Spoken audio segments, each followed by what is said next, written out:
Hello, good morning, नमस्कार। सभी का स्वागत है स्पिरिचुअलिटी मैटर्स अध्यात्म की और मेरे चैनल पे। आई होप सब अच्छा कर रहे होंगे अपनी लाइफ में, लाइफ को एंजॉय कर रहे होंगे, बहुत सारा ज्ञान अर्जन कर रहे होंगे। और आजकल जो हम माया और भ्रम का कॉन्सेप्ट जान रहे हैं, श्री विवेकानंद के श्रीमुख से जान रहे हैं। और इनकी किताब का जो शीर्षक है वो ज्ञान योग है। और आप सभी को पता है ये तीन मार्ग जो है, ज्ञान योग है ना, कर्म योग और भक्ति योग, ठीक है, उसमें से आपको जो प्रिय लगे उस पे चलते रहिए और निरंतर आगे बढ़ते रहिए। फिलहाल तो हम माया और भ्रम को जान रहे हैं। स्वामी विवेकानंद का क्या दर्शन है इसके प्रति, या वो क्या सोचते थे इस कॉन्सेप्ट के बारे में, उसको हम जान रहे हैं पिछले 3 दिनों से। अभी मेरे ख्याल से एक दिन और लगने वाला है आज का इंक्लूड करके, ठीक है। तो शुरू करते हैं आज का सेशन, लेट्स गेट स्टार्टेड। तो देखिए, वेदांत दर्शन आशावादी भी नहीं है और निराशावादी भी नहीं है। वह तो दोनों ही वादों का प्रचार करता है। सारी घटनाएं जिस रूप में होती हैं वह बस उन्हें उसी रूप में ग्रहण करता है। उसके मतानुसार यह संसार शुभ और अशुभ, सुख और दुख का मिश्रण है। एक को बढ़ाओ तो दूसरा भी साथ साथ अनिवार्य रूप से बढ़ेगा। केवल सुख का संसार अथवा केवल दुख का संसार हो नहीं सकता, इस प्रकार की धारणा ही स्वतः विरोधी है। किंतु इस प्रकार का मत व्यक्त करके और इस विश्लेषण के द्वारा वेदांत ने इस महान रहस्य का भेद किया है कि शुभ और अशुभ ये दो एक कदम विभिन्न सत्ताएं नहीं, यानी ये इसको अलग अलग नहीं बता रहे हैं, कह रहे हैं एक में दूसरा छिपा हुआ है, इसलिए इसको साथ साथ आना ही होता है, ठीक है।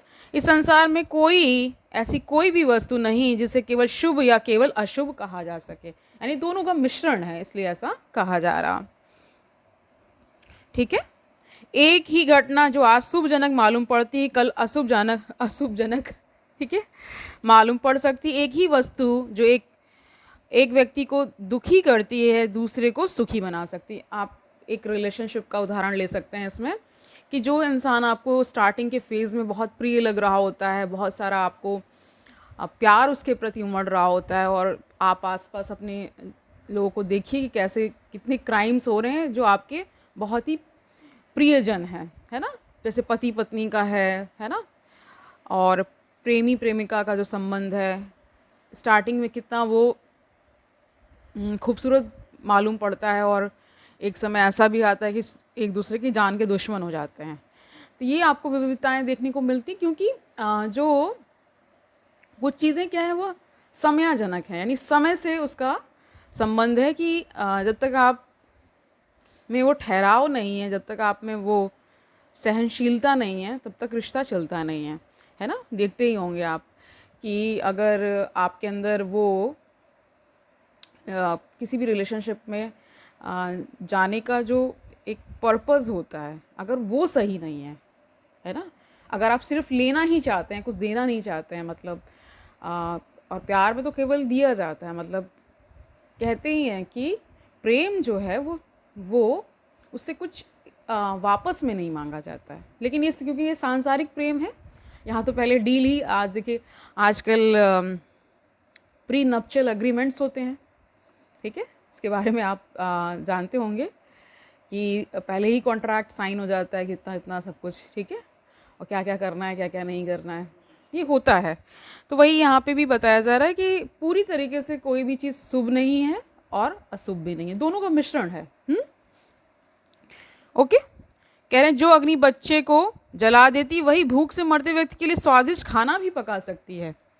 जिस स्नायु मंडल के द्वारा दुख का संवेदन हमारे अंदर पहुंचता है, सुख का संवेदन भी उसी के द्वारा भीतर जाता है। अशुभ को दूर करना चाहो तो साथ ही तुम्हें शुभ को भी दूर करना होगा, इसके अतिरिक्त और कोई उपाय नहीं है।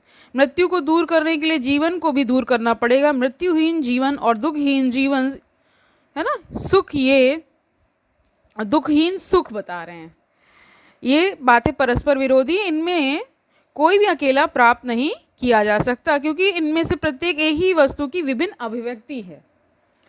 ओके, कल जो सुप्रद लगता था आज वह वैसा नहीं लगता। जब हम बीते जीवन पर नज़र डालते हैं और भिन्न भिन्न समय के अपने आदर्शों की आलोचना करते हैं तो इस बात की सत्यता हमें तुरंत दिख पड़ती है। एक समय था जब शक्तिशाली घोड़ों को घोड़ों के जोड़े हाँकना ही मेरा आदर्श था। अब वैसी इच्छा नहीं होती। बचपन में सोचता था कि यदि मैं अमुक मिठाई बना सकूं तो मैं पूर्ण सुखी होऊंगा। बाद में सोचता था पत्नी पुत्र और पर्याप्त धन होने से मैं सुखी होऊंगा। अब लड़कपन की ये बस बातें सोचकर हंसी आती है। वेदांत कहता है कि एक समय ऐसा अवश्य आएगा जब हम पीछे नज़र डालेंगे और उन आदर्शों पर हंसेंगे जिनके कारण अपने इस क्षुद्र व्यक्तित्व का त्याग करते हम में भय का संचार होता है। सभी अपनी अपनी देह की रक्षा करने में व्यस्त हैं, कोई भी उसे छोड़ना नहीं चाहता। हम सोचते हैं कि इस देह की कह रहे हैं कि इस देह की यथेच समय तक रक्षा कर लेने से हम अत्यंत सुखी होंगे, पर समय आने पर हम इस बात पर भी हंसेंगे। देखिए, कोई भी समय निश्चित नहीं है। आपको ये भी नहीं पता है कि आपकी मृत्यु कब घटित होने वाली है। समझ रहे हैं इस बात को? किस पल आप मरेंगे, यू नेवर नो। ये क्या आपको समझ में आता है इस बात से, ये मैं आप पर छोड़ रही हूँ, लेकिन इस पर सोचिएगा ज़रूर। एक सेकंड का भी नहीं पता है कि अगले सेकंड क्या हो जाएगा, ठीक है? फिर भी क्योंकि एक विश्वास लेकर इंसान चलता है ना। विश्वास कभी कभी टूटता भी है, और 100 में से कई बार, मतलब उसका कुछ भी आप नंबर ले सकते हैं, 80 बार ले सकते, 100 में से 80 बार, या 100 में से 90 बार, या इसका 50-50 कर दीजिए। कोई भी नंबर, क्योंकि कोई भी रैंडम नंबर आप ले सकते हैं, क्योंकि इसमें निश्चितता है ही नहीं। आपको जिस कॉन्टेक्स्ट में बात करनी है, जैसे मान लीजिए जो कहीं भी कोई यात्रा करने जाते हैं, है ना, हर गाड़ी में आप देखते हैं कि भगवान का वो लगाते हैं, फ़ोटो लगाते हैं, या छोटी सी स्टैचू रखते हैं, है ना, कि अच्छा होगा, है ना। लेकिन हर गाड़ी के साथ तो ऐसा नहीं होता कि हमेशा अच्छा ही होगा। गाड़ियाँ एक्सीडेंट्स भी होते हैं, और आपको ये पता भी नहीं होता है। इसीलिए कहते हैं कि जितना समय है आपके पास, निरंतर भजन करते रहिए, निरंतर अध्यात्म से जुड़ते रहिए, अच्छी किताबों का अध्ययन करते रहिए, दूसरों को ज्ञान की गंगा में डुबकी लगवाइए, ठीक है? क्योंकि देखिए, आपके एक अकेले प्रबुद्ध होने से कुछ नहीं होता है। अगर संसार अज्ञानता में डूबा हुआ है तो वो अज्ञानता कहीं ना कहीं आपको आगे जाके अफेक्ट करने वाली है, ठीक है? इसीलिए तो जो आपने देखा होगा, बोधिसत्व का जो कॉन्सेप्ट है बुद्धिज़्म में, वो यही है कि जो मुक्त हो गए हैं वो चाहते हैं कि जो संसार में बचे हुए लोग हैं वो भी मुक्त हो जाएं। उसके लिए वो अपनी उस अवस्था को अचीव करने के बाद भी संसार में रुकते हैं, ठीक है? ये मैंने पहले भी बताया हुआ है।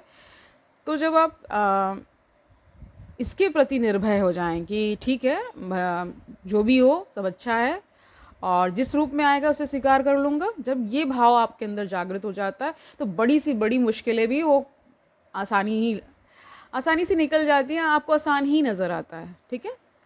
हो सकता है संदीप माहेश्वरी इसी बात को कहते रहे हों, सब आसान है, वो इसको लेकर के चल रहे होंगे, ठीक है? सब आसान है उनके लिए, ये इस कॉन्टेक्स्ट में कहा जा रहा है, ठीक है? कह रहे हैं कि अर्थात हम यदि ऐसे निराशाजनक अंतर्विरोध की स्थिति में हो तो फिर वेदांत तथा अन्य दर्शन शास्त्र और धर्म मत आदि की क्या आवश्यकता है, और सर्वोपरि शुभ कर्म आदि करने का भी भला क्या प्रयोजन है? यही प्रश्न मन में उठता है। यदि यह सत्य है कि तुम अशुभ किए बिना शुभ नहीं कर सकते, और सुख उत्पन्न करने का प्रयत्न करने पर भी घोर दुख बना ही रहता हो, तो लोग तुमसे पूछेंगे शुभ करने की आवश्यकता ही क्या है? इसका उत्तर यह है कि पहले तो हमें दुख को कम करने के लिए कर्म ही करना चाहिए, क्योंकि स्वयं सुखी होने का यही एकमात्र उपाय है। हम में से प्रत्येक अपने अपने जीवन में देर सवेर इस बात की यथार्थता समझ लेते हैं। तीक्ष्ण बुद्धि वाले कुछ शीघ्र समझ लेते हैं, और मंद बुद्धि वाले कुछ देरी से, है ना। मंद बुद्धि वाले कड़ी यातना भोगने के बाद इसे समझ पाते हैं, तो तीक्ष्ण बुद्धि वाले थोड़ी ही यातना भोगने के बाद, ठीक है? तो मैं समझ रही हूँ कि फिलहाल तो ये सेल्फ प्रेज हो जाएगा, नहीं, अपनी मियाँ मिट्ठू बनना जैसे बोलते हैं। तीक्ष्ण बुद्धि, जिनकी बुद्धि तेज होती है वो जल्दी समझ जाते हैं, ठोकर लगने से तो स्वयं को अमेंड कर लेते हैं। और मैं उसको मैं खुद को उस श्रेणी में रख रही हूँ, ठीक है? यही बात कह रहे कि मंद बुद्धि वाले कड़ी यातना भोगने के बाद इसे समझ पाते हैं, तो तीक्ष्ण बुद्धि वाले थोड़ी ही यातना भोगने के बाद समझ जाते हैं। और दूसरे, यद्यपि हम जानते हैं कि ऐसा समय कभी ना आएगा जब यह केवल सुख से भरा होगा और दुख बिल्कुल ना रहेगा, फिर भी हमें यही संसार कार्य करना होगा। अंतर्विरोध से बचने के लिए यही एकमात्र उपाय है। ये दोनों शक्तियां, शुभ एवं अशुभ, संसार को जीवित रखेंगी और अंत में एक दिन ऐसा आएगा जब हम स्वयं, कह रहे हैं कि स्वप्न जो है से जाग जाएंगे। क्योंकि ये डिस्कस हुआ है ये पहले कि ये बहुत बड़ा सपना है और इस बहुत बड़े सपने में हम उसके कैरेक्टर्स हैं, हम सभी, मतलब, ठीक है। और जब वो अवस्था आती है, यानी कि एक ऐसी स्टेट जहाँ, जिसको आप कहेंगे स्टिलनेस है ना, एक शांत आसपास का आपका वातावरण, आपका अंतस्थल और सराउंडिंग्स, यानी पूरा जो एनर्जी फील्ड है वो चेंज हो जाता है, वो एकदम काल्म हो जाता है ना। एकदम से आप ये समझ सकते हैं कि कोई हलचल बाहरी तौर पे आपको देखने को नहीं मिलती, मतलब वो व्यक्ति ही इतना शांत हो जाता है, उसके एनर्जी फील्ड में जो आता है वो भी शांत होने लगता है। इसीलिए गुरु का सानिध्य बोला जाता है कि गुरु का सानिध्य पकड़िए, इसीलिए कहा जाता है क्योंकि उसकी एनर्जी इस प्रकार होती है, उसने इतना भजन किया होता है, इतनी शांत अवस्था को उसने निरंतर उसका अभ्यास किया होता है, इसलिए वो स्टेट आ पाती है ना। ठीक है, तो कह रहे हैं कि जब हम स्वप्न से जाग जाएंगे और ये सब मिट्टी के घरौंदे बनाना बंद कर देंगे, सचमुच हम चिरकाल घरौंदे बनाने में ही लगे हुए हैं, हमें यह शिक्षा लेनी ही होगी और इसके लिए समय भी बहुत लग जाएगा। जर्मनी में इस आधार पर कि असीम ही ससीम हो गया है, दर्शन शास्त्र रचने की चेष्टा की गई। इंग्लैंड में अब भी इस प्रकार की चेष्टा चल रही, पर इन सब दार्शनिकों के मत का विश्लेषण करने पर यही पाया जाता है कि असीम अपने को जगत में व्यक्त करने की चेष्टा कर रहा है और एक समय आएगा, है ना, अब वह ऐसा करने में सफल हो जाएगा। बहुत ठीक है। और हमने असीम विकास अभिव्यक्ति, इन शब्दों को कॉमा में रखा गया है, इन्वर्टेड कॉमा में ना। आदि दार्शनिक शब्दों का भी प्रयोग हुआ, किंतु ससीम किस प्रकार असीम को पूर्ण रूप से व्यक्त कर सकता है, इस कथन का न्याय संगत मौलिक आधार क्या है, यह प्रश्न दार्शनिक गण स्वभावतः ही पूछ सकते हैं। निरपेक्ष, है ना, निरपेक्ष और असीम केवल उपाधि द्वारा ही यह जगत हो सकता है। जो कुछ इंद्रिय, मन और बुद्धि के माध्यम से आएगा उसे स्वतः ही सीमाबद्ध होना पड़ेगा। अतएव असीम का असीम होना नितांत असंगत है, ऐसा हो नहीं सकता। दूसरी ओर वेदांत कहता है यह ठीक है कि निरपेक्ष या असीम अपने को ससीम रूप में व्यक्त करने की चेष्टा कर रहा है, किंतु एक समय ऐसा आएगा जब इस प्रयत्न को असंभव जानकर उसे पीछे लौटना होगा। ठीक है, यह पीछे लौटना ही धर्म का यथार्थ आरंभ है, जिसका अर्थ है वैराग्य। ठीक है, बहुत बड़ा शब्द है वैराग्य। आधुनिक मनुष्य से वैराग की बात कहना अत्यंत कठिन है। अमेरिका में मेरे बारे में लोग कहते थे कि मैं 5000 वर्ष तक मृत और विस्मृत एक देश से आकर वैराग्य का उपदेश दे रहा हूँ। इंग्लैंड के दार्शनिक भी शायद ऐसा ही कहें, पर यह भी सत्य है कि धर्म का एकमात्र पथ यही है, त्याग दो और विरक्त बनो। ईशा ने क्या कहा है, जो मेरे निमित्त अपने जीवन का त्याग करेगा वही जीवन को प्राप्त करेगा। पूर्णता की प्राप्ति के लिए त्याग ही एकमात्र साधन है, इसकी शिक्षा उन्होंने बारंबार दी है। ऐसा समय आता है जब अंतरात्मा इस लंबे विषादमय स्वप्न से जाग उठती है, बच्चा खेल कूद छोड़कर अपनी माता के निकट लौट जाने को अधीर हो उठता है, तब इस उक्ति की यथार्थता सिद्ध होती है ना। काम में वस्तु के उपभोग से कभी वासना की निवृत्ति नहीं होती, वरन घृता आहुति के द्वारा अग्नि के समान वह तो और भी बढ़ जाती है। तो कहते हैं कि जितना आप भोगते हैं उतना और भोगने की जो इच्छा है वो प्रबल होती है। ठीक है, और आप देखिए, छोटा सा उदाहरण लीजिए कि आपको मान लीजिए मीठा खाने की बहुत क्रेविंग होती है, तो जितना आप खाते हैं उतना और फिर वो आदत बनती जाती है, और आपको पता है कि बहुत मीठा खाना is not good for your health, लेकिन फिर भी क्योंकि वो आदतन आप वो चीज़ें करते हैं और फिर उससे पार पाना थोड़ा मुश्किल होता है। तो देखिए, ये तो एक छोटा सा उदाहरण हो गया, है ना। एक खाना भी एक इंद्रिय सुख ही है, सुख मिलता है उससे। और इससे आगे आप जब जाते हैं कि और जो भोग हैं उनमें तो और ज़्यादा एडिक्शन है, ऐसा कहते हैं ना, कि बहुत ज़्यादा एडिक्शन होने का कारण ही यही होता है कि हम क्योंकि उस प्रकार वायर्ड हो जाते हैं माइंड के लेवल पे। आप देखिए, जो अगर मान लीजिए आप 10 बजे नाश्ता करते हैं तो 10 बजे वो अंदर से खाने की क्रेविंग आती है कि अब खाना मिल जाना चाहिए। तो वैसे ही सारे आपके क्रियाकलाप हैं। अगर आप अमुक समय पे उठते हैं तो ज़्यादातर उस समय आपकी नींद भी खुल जाती है, क्योंकि ये आदत का ही शरीर है। तो इस आदत को अच्छी आदतों में डालेंगे तो अच्छी आदतें हो जाएंगी, और अगर आप नहीं डाल पाते हैं तो फिर विकार पकड़ेंगे, बहुत ज़्यादा आपके अंदर रोग उत्पन्न होंगे, ये सारी चीज़ें होती हैं। तो यही पे यहाँ पे विवेकानंद कह रहे हैं कि जो जो काम वस्तु को भोगने से क्या होता है, वो काम और बढ़ता है। मतलब जैसे ये वैसा ही जैसे कि आप अग्नि कुंड में घी फेंकें और अग्नि और ज़्यादा भड़क जाती है, उसी प्रकार। ठीक है, इंद्रिय विलास, बौद्धिक आनंद और जहाँ तक हो सके मानव आत्मा के उपभोग, सब प्रकार के सुख के संबंध में यह लागू होता है। सभी मिथ्या हैं, सभी माया के अधीन है, सभी संसार के बंधन के अंतर्गत हैं। हम उसके परे नहीं जा सकते। हम उसके अंदर भले ही अनंत काल तक दौड़ते फिरें पर उसका अंत नहीं पा सकते। और जब कभी हम थोड़ा सा सुख प्राप्त करने का प्रयत्न करते हैं तभी दुख का ढेर हमारे सिर पर आ गिरता है। कितनी भयानक अवस्था है यह। जब मैं इस पर विचार करता हूँ तो मैं निसंदिग्ध बता रहे हैं रूप से यह अनुभव करता हूँ कि यह मायावाद, यह कथन कि सब कुछ माया है, इसकी एकमात्र ठीक ठीक व्याख्या है।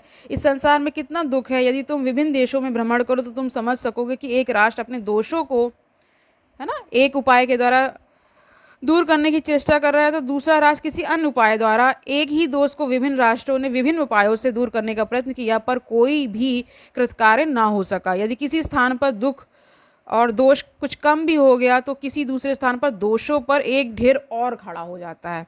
बस ऐसा ही चलता रहता है। हिंदुओं ने अपने जाति जीवन में सतीत्व धर्म को पुष्ट करने के लिए बाल विवाह के प्रचलन द्वारा अपनी संतान को, है ना, और धीरे धीरे सारी जाति को अधोगामी बना दिया है। पर यह बात भी मैं अस्वीकार नहीं कर सकता कि बाल विवाह ने हिंदू जाति को सतीत्व धर्म से विभूषित किया है। तुम क्या चाहते हो?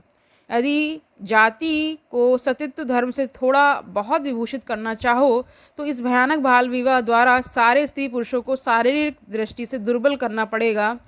दूसरी ओर क्या तुम्हारी स्थिति इंग्लैंड में कुछ भी अच्छी है कि नहीं, क्योंकि सतीत्व की ही राष्ट्र का जीवन है। क्या तुमने इतिहास में नहीं पढ़ा कि असतीत्व या व्यभिचार देश की मृत्यु का प्रथम चिन्ह है ना? जब यह किसी राष्ट्र में प्रवेश कर जाता है तो समझना कि उनका विनाश निकट आ गया है, यानी उस राष्ट्र का विनाश निकट आ गया। क्योंकि जहाँ व्यभिचार होता है, जहाँ पे बहुत ज़्यादा भोगों के प्रति लालसा बनी रहे या बहुत ज़्यादा भोग विलास कर रहे हैं, तो उसका कहते पतन होना निश्चित हो जाता है। ठीक है, इन सब दुखजनक प्रश्नों का समाधान कहाँ मिलेगा? यदि माता पिता अपनी संतान के लिए वर वधू का निर्वाचन करें तो यह दोष कम हो सकता है। भारत की बेटियां भावुक होने की अपेक्षा अधिक व्यवहारिक होती हैं। उनके जीवन में फिर कविता बहुत कम रह जाती है। फिर यदि लोग स्वयं पति और पत्नी का निर्वाचन करते हैं तो इससे भी उन्हें कोई अधिक सुख नहीं मिलता। भारतीय नारियां साधारणतः अधिक सुखी हैं, है ना। पत्नी और पति के बीच कलह अधिक नहीं होती। दूसरी ओर अमेरिका में जहाँ स्वाधीनता की अधिकता है, सुखी परिवार बहुत कम देखने में आते हैं। दुख यहाँ वहाँ सभी जगह है। इससे क्या सिद्ध होता है? यही कि इन सब आदर्शों के द्वारा अधिक सुख प्राप्त नहीं किया जा सकता। हम सभी सुखी, है ना, होना चाहते हैं, बहुत सारी आज़ादी चाहते हैं, लेकिन अगर आज़ादी के साथ कुछ रिस्ट्रिक्शंस नहीं लगेंगे ना तो क्या होता है कि फिर बहुत ज़्यादा एनार्की फैल जाती है ना।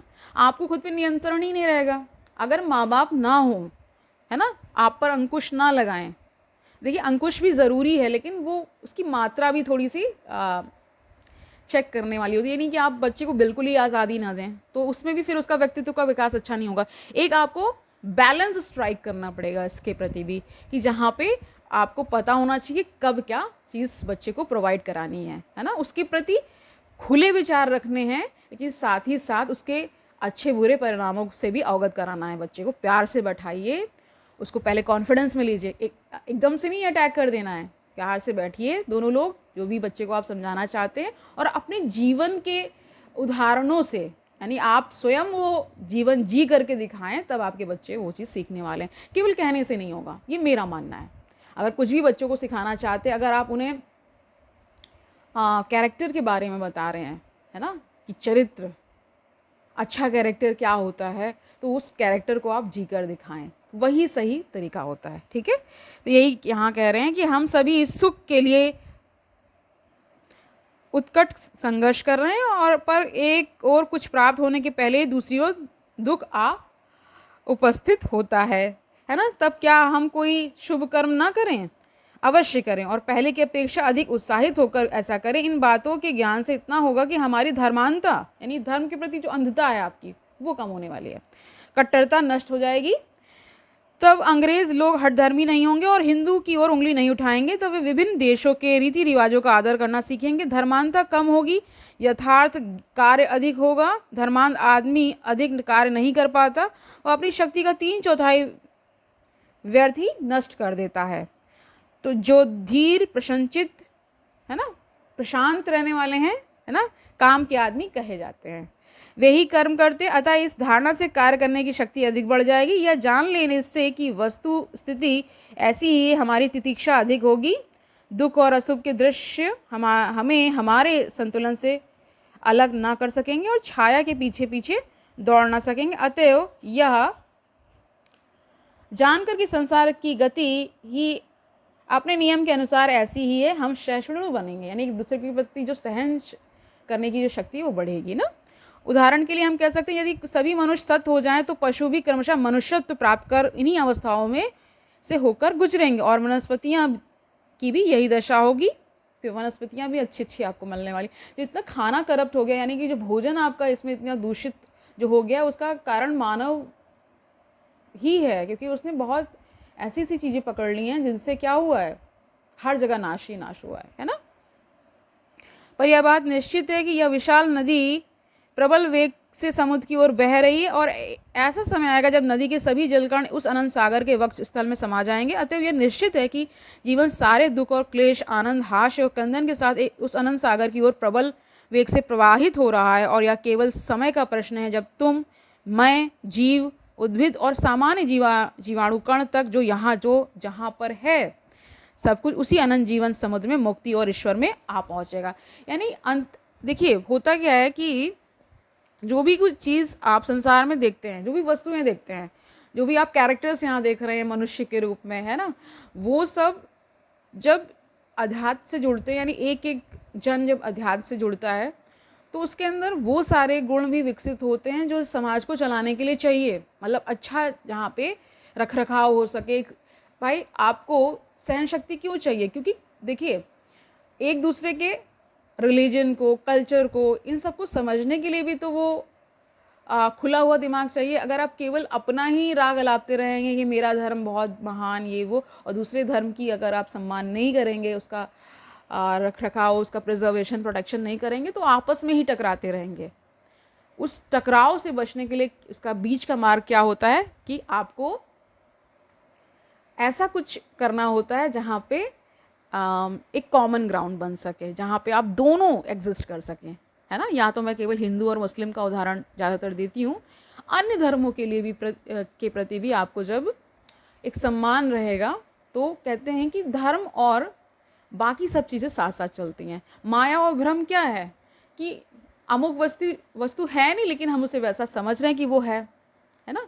जैसा दिख रहा है वैसा है नहीं, लेकिन हम वैसा हमारे प्रतीति में आ रहा है, हमें आभास हो रहा है, इसलिए ऐसा हो रहा है। ठीक है, तो यही कारण होता है। मैं ये समझ पा रही हूँ कि कल तक ये माया और भ्रम कंप्लीट हो जाएगा ना। अच्छा, इंटरेस्टिंग है, काफ़ी कुछ यहाँ पे जानने के लिए पर्याप्त है, और जीवन को एक बड़ा उद्देश्य दीजिए। मेरे हिसाब से अपनी जो सांसारिक कार्य हैं उसको करते रहिए, उसमें कोई दिक्कत नहीं है, लेकिन एक बड़े उद्देश्य के लिए जीवन समर्पित करिए। और बड़ा उद्देश्य क्या हो सकता है कि उस ईश्वर की प्राप्ति, उस भगवत की प्राप्ति, उस सत्ता की प्राप्ति, सत्ता भी कहते हैं उसे, ठीक है, उस ईश्वर को जान लेना, है ना, ये सब चीज़ें। ठीक है, तो आज के लिए इतना ही रखते हैं, कल मिलते हैं। तब तक आनंद से रहिए, सुखपूर्वक अपना जीवन व्यतीत करिए, दूसरों को सुखी करिए, बहुत सारी अच्छी अच्छी किताबों का अध्ययन करिए, विचार विमर्श करिए, है ना। अगर आप डायरी लिखने का शौक़ रखते हैं तो उसमें अच्छे अच्छे विचारों को लिखिए, है ना। मुझे भेजिए अच्छे अच्छे अपने विचार, ठीक है। मैं निश्चित ही उन्हें अपने सेशंस में इंक्लूड करने वाली हूँ, ठीक है। तो कल मिलते हैं, तब तक के लिए हरिओम तत्सत।